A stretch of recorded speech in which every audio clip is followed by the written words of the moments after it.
আজকে কোন অধ্যায়? হিসাব বিজ্ঞান নাকি? কোন অধ্যায়? দ্বিতীয় অধ্যায়। কালকে শেষ হলো। আজকে তৃতীয় এবং চতুর্থ দুইটা অধ্যায় শেষ করব ইনশাআল্লাহ।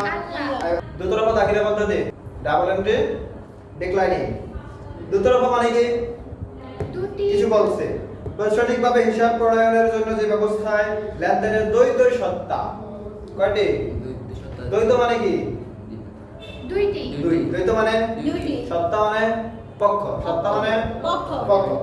দ্বৈত সত্তা ডেবিট ও ক্রেডিট তার দুইটি পক্ষ গ্রহীতার দাতা নয়। গ্রহীতার ক্রেতার বিক্রেতা নয়। গ্রহীতার দাতা নয়। তার দুই পক্ষের নাম কি? Debit credit. দ্বিতীয় সত্তা কি কি? Debit credit. আমরা যে প্রচলিত ধারার মধ্যে রয়েছি আমরা কি বলি? দাতা গ্রহীতা আর বলে ক্রেতা বিক্রেতা। আসলে দুইটি পক্ষ বলতে ক্রেতা বিক্রেতাকে নয়, দাতা গ্রহীতাকে নয়। দুইটি পক্ষ বলতে ডেবিট আর ক্রেডিট। ক্রেতার দিক থেকে যেমন দুইটি পক্ষ, ক্রেতার দিক থেকে যেমন দুইটি পক্ষ, বিক্রেতার দিক থেকেও দুটি পক্ষ। আমরা আগে যখন দ্রুততম দাখিলা অধ্যায় নিয়ে আলোচনা করেছিলাম ওই সময় বলছিলাম নাকি? দ্রুততম দাখিলা পদ্ধতির বৈশিষ্ট্য। দ্রুততম দাখিলা পদ্ধতির কিছু বৈশিষ্ট্য রয়েছে বা মূলনীতি রয়েছে। কি কি? এক নম্বরে দ্বৈত সত্তা মানে দুইটা পক্ষ। দুই নম্বরে দাতা ও গ্রহীতা। তিন নম্বরে ডেবিট ও ক্রেডিট এবং চার নম্বরে টাকার সমান অঙ্কের আদান প্রদান। পাঁচ নম্বরে রয়েছে সামগ্রিক ফলাফল। আমরা প্রায় সময় বলি দ্রুততম দাখিলা পদ্ধতিতে আমরা সাধারণভাবে একটা কথা বলি সব আদম। সব হিসাব কয় প্রকার? এটাকে আমরা দুই ভাগে নেই। একদিকে হলো সব, একদিকে হলো আদম। সব মানে সম্পদ আর আদম মানে আয় দায় মালিকানা সত্ত্ব। সব আমাদের সব সম্পদ ব্যয় উত্তর সম্পদ আর ব্যয়, সম্পদ আর ব্যয় আর হলো আয় এই যে আয় দায় মালিকানা সত্ত্ব। সব সবের দিকে রয়েছে সম্পদ আর ব্যয় আর আদম মানে আয় দায় ও মালিকানা সত্ত্ব। সম্পদ আর ব্যয় বৃদ্ধি পেলে হয় ডেবিট। বৃদ্ধি পেলে ডেবিট। আর আয় ব্যয় আয় দায় মালিকানা সত্ত্ব এই তিনটা বৃদ্ধি পেলে হয় ক্রেডিট। ঠিক বিপরীত ভাবে সম্পদ আর দায় হ্রাস পেলে হয় ক্রেডিট।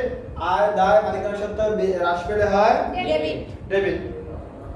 একটা প্রশ্ন দিয়েছে বলছে প্রিন্স কম্পিউটার 2017 সালের 1 জানুয়ারি তারিখের নগদ এত টাকা আসবাবপত্র এত টাকার ব্যাংক ঋণ নিয়ে ব্যবসা আরম্ভ করেন। কোন নাম্বার বলছে প্রারম্ভিক মূলধন? প্রারম্ভিক মূলধনের সূত্র কি? প্রারম্ভিক মোট সম্পদ মাইনাস প্রারম্ভিক মোট দায়। প্রারম্ভিক মোট দায় মানে সব জায়গায় যত জায়গায় প্রারম্ভিক মূলধনের কথা বলে তত জায়গায় একই সূত্র। প্রারম্ভিক মোট সম্পদ মাইনাস প্রারম্ভিক মোট দায়।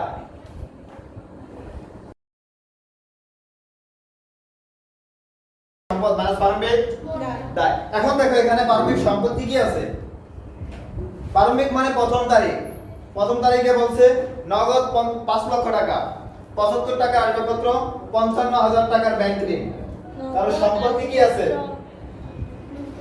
সম্পত্তি কি আছে?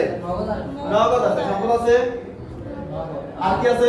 আসবাবপত্র। আসবাবপত্র মাইনাস ব্যাংক ঋণ। আর কি আছে?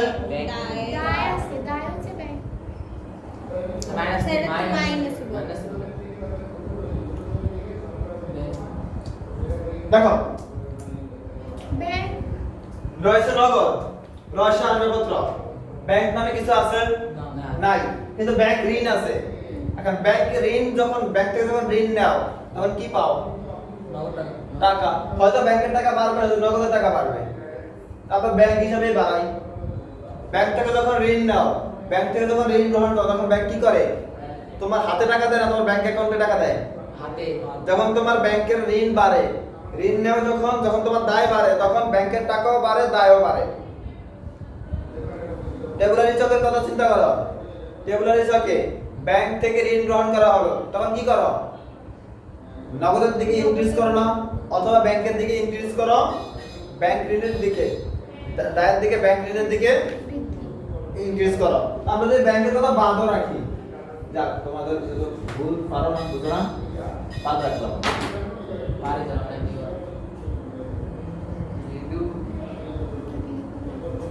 ব্যাংক যখন তোমরা দেখো দেওয়া আছে নগদ, দেওয়া আছে আসবাবপত্র, দেওয়া আছে ব্যাংক ঋণ। এখন টেবুলারি চকে যখন করো নগদের টাকা কি করো? নগদের ঘরে দেখো, আমরা লিখলাম নগদের ঘরে 5 লক্ষ, আসবাবপত্র লিখলাম 75,000 মাইনাস ব্যাংক ঋণের ফলে কি হয়? ব্যাংক ঋণের ফলে কি হয়? নগদ টাকা বৃদ্ধি পায় এবং দায় বৃদ্ধি পায়। তাহলে যদি নগদ টাকা দায় বৃদ্ধি পায় তাহলে ব্যাংক ঋণ বাড়বে 55,000 টাকা এবং নগদ টাকাও বাড়বে 55,000 টাকা। ব্যাংক থেকে যখন তুমি ঋণ আনো, ব্যাংক থেকে যখন তুমি ঋণ আনো তখন তোমার নগদ টাকা বৃদ্ধি পায় না? ঠিক আছে মানে এখন ক্লিয়ার না? সূত্র বসানো ঠিক আছে? প্রশ্ন আছে?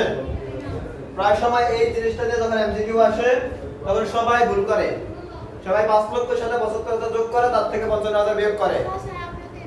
এভাবে করলে হবে না। দিছে দেন আমরা তো দেন দিবে না। কই দেন 22 সালে একটা এমসিকিউ আসছিল, মনে আছে তোমাদের? একদিন আমি আলোচনা করেছিলাম এখানে। প্রশ্ন ছিল তার প্রত্যেক সম্পত্তি বিক্রি করে 2 লক্ষ টাকা পান নগদ এবং 1 লক্ষ টাকার ব্যাংক ঋণ নিয়ে ব্যবসা আরম্ভ করা হলো। প্রথম এমসিকিউটা ছিল প্রারম্ভিক মূলধনের পরিমাণ কত?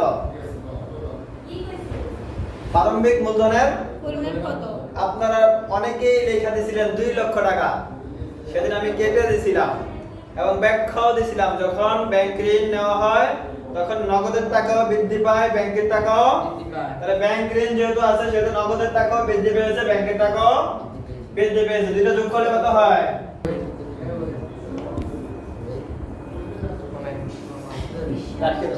আবার দেখো প্রারম্ভিক মূলধন নির্ণয়। প্রারম্ভিক মূলধনের সূত্র হলো প্রারম্ভিক সম্পদ মাইনাস প্রারম্ভিক দায়। প্রারম্ভিক সম্পদ রয়েছে, নগদ টাকা রয়েছে আর আসবাবপত্র রয়েছে। দায়ের মধ্যে রয়েছে ব্যাংক ঋণ। ব্যাংক ঋণের ক্ষেত্রে শুধুমাত্র যদি 52,000 থাকতো আমরা এখানে 55,000 যোগ করতাম না। নগদ টাকা দেওয়া আছে 5 লক্ষ টাকা, কিন্তু ব্যাংক ঋণ যখন আসবে তখন নগদ টাকাও বৃদ্ধি পাবে, ব্যাংক ঋণও বৃদ্ধি পাবে। এইজন্য ব্যাংক ঋণের দিকে রেখেছি 55,000, নগদ টাকার সাথে অ্যাড করে দিয়েছি 55,000। ঠিক আছে? জি স্যার 5 লক্ষ 55 এর সাথে 75,000 যোগ করে 55,000 বিয়োগ করলে 75,000। এটা হলো প্রারম্ভিক মূলধন। তারপরে খ নাম্বার কি বলছে? খ নাম্বার কি বলছে? ফোন নম্বরে 1 2 ও 8 1 2 8 তারিখে লেনদেনের কারণ সহ ডেবিট ক্রেডিট না। খ নম্বরে বলছে ডেবিট ক্রেডিট না, ডেবিট ক্রেডিটের নমুনা। দেখো যদি কারণ সহ বলে তাহলে এই কারণ সহ এই যে কারণের ঘরটা অতিরিক্ত যে কারণের ঘর, যদি ডেবিট ক্রেডিট যদি বলে কারণ সহ তাহলে কারণের ঘরটা লাগবে। যদি কারণ সহ না বলে তাহলে আর কারণের ঘরটা দরকার হবে না। আমরা একটা প্রশ্ন কখনো বলবে ডেবিট ক্রেডিট নির্ণয় করো, কখনো বলতে পারে কারণ সহ ডেবিট ক্রেডিট নির্ণয় করো। তাহলে আমরা যদি কারণ সহটা শিখে ফেলি কারণ ছাড়াটাও পারবো। তাহলে যদি বলে শুধু ডেবিট ক্রেডিট নির্ণয় করো তাহলে এতটুকু লিখবা তারিখ, সংশ্লিষ্ট হিসাব, তারপরে কি ডেবিট অথবা 8 টাকা। তবে ডেবিট ক্রেডিট লেখার সময় টাকার পরিমাণ লিখলেও চলে, না লিখলেও চলে। ডেবিট ক্রেডিট লেখার সময় টাকার পরিমাণ লিখলেও চলে, না লিখলেও চলে। যেহেতু ডেবিট ক্রেডিট লিখলে টাকার পরিমাণ লিখলে একটু ভেজাল লেগে যায়, টাকার অঙ্ক মিলাতে গিয়ে একটু কষ্ট হয়, তো সেই ক্ষেত্রে না লিখলেও চলে।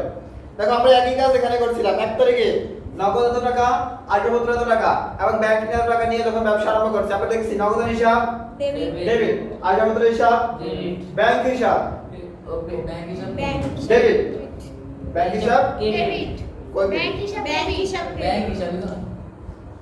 ব্যাংক হিসাব নগদের ঘরে আমরা ডাবল লিখছি। ব্যাংক কিন্তু বড় স্যার তো দেখো নগদ হিসাব ডেবিট লিখছি, ব্যাংক নগদ হিসাব ডেবিট, আসবাবপত্র হিসাব ব্যাংক ঋণ হিসাব আস্তে ব্যাংক ঋণ হিসাব ক্রেডিট, মূলধন হিসাব মূলধনের ঘরে দেখো ব্যাংক ঋণের টাকাটা বাদ দিয়ে বাকি অ্যামাউন্ট বসানো হয়েছে।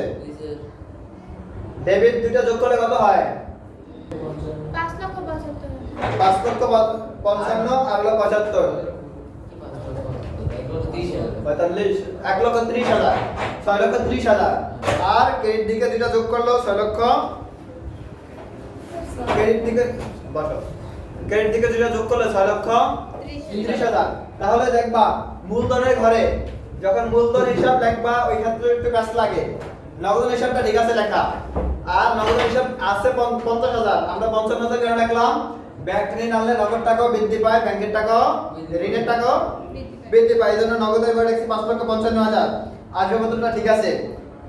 ব্যাংক ঋণ 55,000 টাকা, ব্যাংক ঋণের টাকা বাদ দিয়ে যে অ্যামাউন্ট ওটা হলো মূলধন, ঠিক আছে। এবার দেখেন মূলধনের ঘরে কত টাকা লেখা ছিল, আর আমাদের প্রারম্ভিক মূলধনের ঘরে কি একই টাকার পরিমাণ আছে? ক নম্বরে উত্তর যা, আর প্রথম এন্ট্রি মূলধনের ঘরে একই জিনিস লেখা আছে। জি স্যার। এখন যদি ডেবিট ক্রেডিট নির্ণয়ের ক্ষেত্রে উত্তোলন করা হলো, পণ্য উত্তোলন করা হলো, তাহলে কি লিখবো আমরা? পক্ষ দুটো কি কি? দুটো পক্ষ কি কি হবে? উত্তোলন হিসাব ডেবিট। নগদান ক্রেডিট। না, পণ্য উত্তোলন করা হলো, দুটো পক্ষের নাম কি? Debit credit. উত্তোলন হিসাব ডেবিট, পণ্য ক্রয় হিসাব ক্রেডিট, ক্রয় হিসাব ক্রেডিট। ক্রেডিট। যদি বলে অন্য কিছু, যদি বলে অফিস সরঞ্জাম ক্রয় করা হলো, এটা পক্ষ কি কি হবে? সরঞ্জাম ডেবিট, সরঞ্জাম হিসাব ডেবিট, নগদান হিসাব ক্রেডিট। নগদান হিসাব ক্রেডিট। যদি বলা হলো ব্যাংক ঋণ আনয়ন করা হলো, ব্যাংক হিসাব ডেবিট অথবা নগদান হিসাব ডেবিট, ব্যাংক ঋণ ক্রেডিট। ক্রেডিট। যদি বলা হয় ব্যাংক থেকে উত্তোলন করা হলো, নগদান হিসাব ডেবিট। নগদান হিসাব ডেবিট, ব্যাংক ব্যাংক হিসাব হিসাব ক্রেডিট। ক্রেডিট। তাহলে যে কোনো অঙ্ক, যে কোনো এন্ট্রি আসলে বলা যাবে। মাঝে মাঝে দুই একটা নাম করতে পারি। আর স্যার মান দিতে ভুল গেলে পুরো অঙ্কটা স্যার না ওই স্কুলে স্যার না ঘোড়ায় বেঁচে দেয় ওই। এই জন্য তো সবগুলো কাটে দিলে কি দেয় অঙ্কটা? না স্যার আপনি যেরকম ছোট ছোট করে এন্ট্রি দেন ওই স্যার আবার এত বড় করে ঘোড়ায় পরীক্ষা বেঁচে। মনে রাখবেন, যে স্যার এত বড় করে এন্ট্রি দিয়ে রাখে সেই স্যার একমাত্র তার টিউশন যোগানোর জন্য দেয়। হ্যাঁ স্যার। সে সবগুলো ভাই তার কাছেই করে। সে যদি এমন বড় করে ফ্যাসিয়া গুছিয়ে অঙ্ক না দেয়, তাহলে আপনার অঙ্ক করতে আমার পারবে স্যার না। এমসিকিউ এর মতো অপশন দেয় নাই। কি দিব না? কি কর? এই যে টেস্ট দিবে, টেস্ট দিতে হবে, বাধ্য হবে। স্যার দেয়। দিবে টেস্ট দিবে। সে যদি ঘুরিয়ে ফ্যাসিয়া অঙ্ক না দেয়, তাহলে তো তোমরা পারবা, পারলে তো তার কাছে যাইবা না।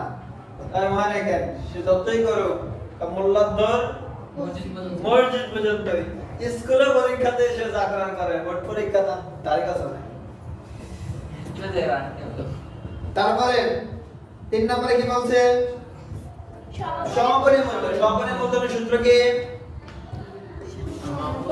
ইয়া সমাপনী মূলধনের সূত্র কি? সমাপনী সম্পদ মাইনাস সমাপনী। এখানে সমাপনী সম্পদগুলো কি কি আছে? নগদ আছে, আর আছে কি?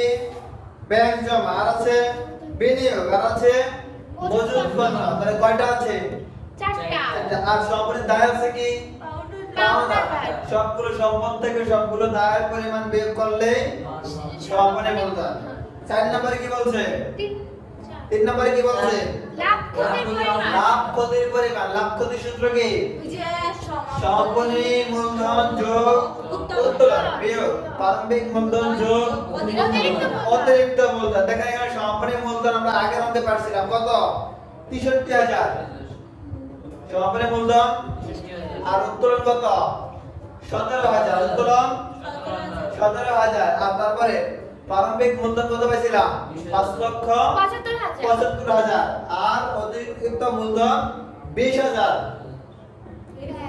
20,000 না? 20,000 টাকা। 20,000। তাইলে যোগ বিয়োগ করলে কত হয়? সমাপনী মূলধন, মনে রাখবেন সমাপনী মূলধন ও উত্তোলনের পরিমাণ। সমাপনী মূলধন ও উত্তোলনের যোগফল যদি প্রারম্ভিক মূলধন ও অতিরিক্ত মূলধনের সেটা বড় হয় তাহলে লাভ, বড় হইলে লাভ। আর যদি ছোট হয় তাহলে ক্ষতি, লস। ক্ষতি। হ্যাঁ, কারণ কি? কারণ কি? কারণ হচ্ছে কেন লাভ হলো না, কেন ক্ষতি হলো? স্যার মনে রাখবেন আপনি 1 লক্ষ টাকা নিয়ে ব্যবসা আরম্ভ করছেন, বছর শেষে যদি আপনি 1.5 লক্ষ টাকা মূলধন থাকে তাহলে আপনার এটা লাভ। আর যদি আপনি শুরু করছেন 1 লক্ষ টাকা নিয়ে, বছর শেষে মূলধন হলো 99,000 টাকা, তাহলে এটা কি? ক্ষতি। এটাও ক্ষতি। এই ক্ষেত্রে কি লাভ হয়েছে না ক্ষতি হয়েছে? কইতে পারি না যোগ বিয়োগ করে সেটা বলতে এই করা আছে তো, অ্যানসার তো তোর সামনে। এই ক্ষেত্রে লাভ হয়েছে না ক্ষতি হয়েছে? কারণ কি? প্রারম্ভিক মূলধনের চাইতে সমাপনী মূলধনের পরিমাণ বেশি। কম। ও সরি প্রারম্ভিক মূলধন ও উত্তোলনের পরিমাণের চাইতে সমাপনী মূলধন ও উত্তোলনের পরিমাণ কম। কম। শেষ। তাহলে এই অধ্যায় মোটামুটি এই তাহলে কি কি থাকতে পারে? প্রারম্ভিক মূলধন, ডেবিট ক্রেডিট, সমাপনী মূলধন, লাভ ক্ষতি। এই চারটার বাইরে এই অধ্যায়ের কোনো অঙ্ক আসবে না